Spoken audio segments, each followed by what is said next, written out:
I'll just say that Ron, I think, already touched on it, but Mikasa has been around in community-based development in DC and Baltimore and some parts in between for almost the last 30 years. And our commitment has began years ago to working with low-income communities to afford access to homeownership, affordable homeownership, especially for first-time home buyers. And so our commitment to that and also to the prevention of displacement of low-income communities in DC as neighborhoods have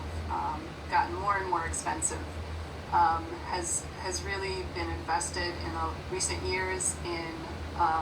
very much in co-op development and in building the capacity of organizations, tenant organizations that we work with under the Tenant Opportunity Purchase Act in DC, which we'll say more about,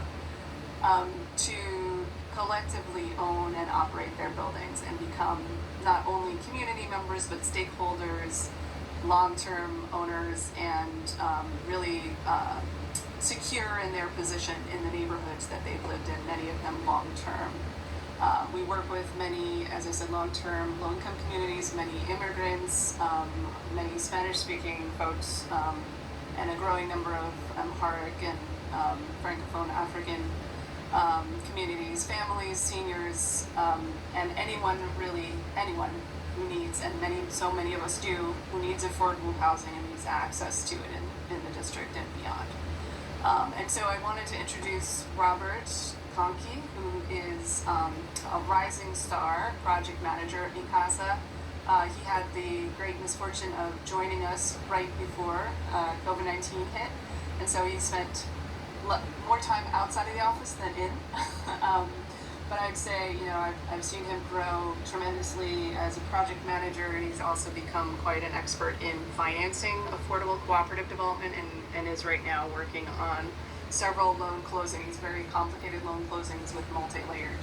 financing. So he's going to talk some about the nuts and bolts and the actual dollars and how to make financing co-ops possible later on. So with that, I'll pass it back to Ron, and he'll get us started on policies that affect cooperative development around the country. Okay. Well, thank you, Ellen. As I said before, this has been a three-part series, and of course, the first session we started with looking at the history of cooperatives, and we thought that was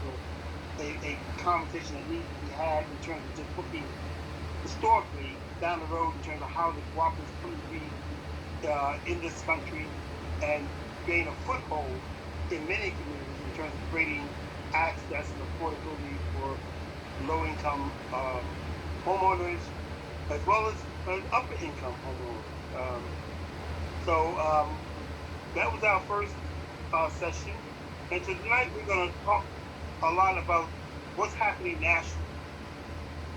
in the movement to empower tenants around the country in terms of home ownership through the cooperative model. And then we're going to talk a little bit about how tenants can initiate this process in many cities and how it can be initiated by developers in terms of developing affordable housing through the cooperative housing model. And then Ellen and Robert are going to take us down the road of really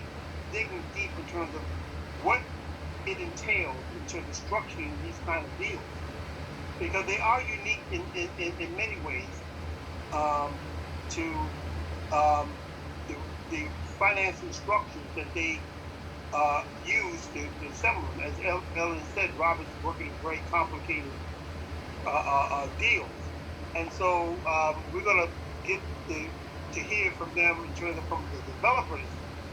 eyesight what it entails in terms of developing this type of housing and making it affordable for those who are needing to secure long-term housing sustainability. So that's going to be our agenda for this evening. And of course, we're going to have a lot of Q&A from you, because then we want this to be interactive as well. So we just don't want to talk to you, but we want to also learn from you what's happening in your community around cooperative housing. All right, so that's going to be our agenda for this evening. Stay with us, stay engaged, and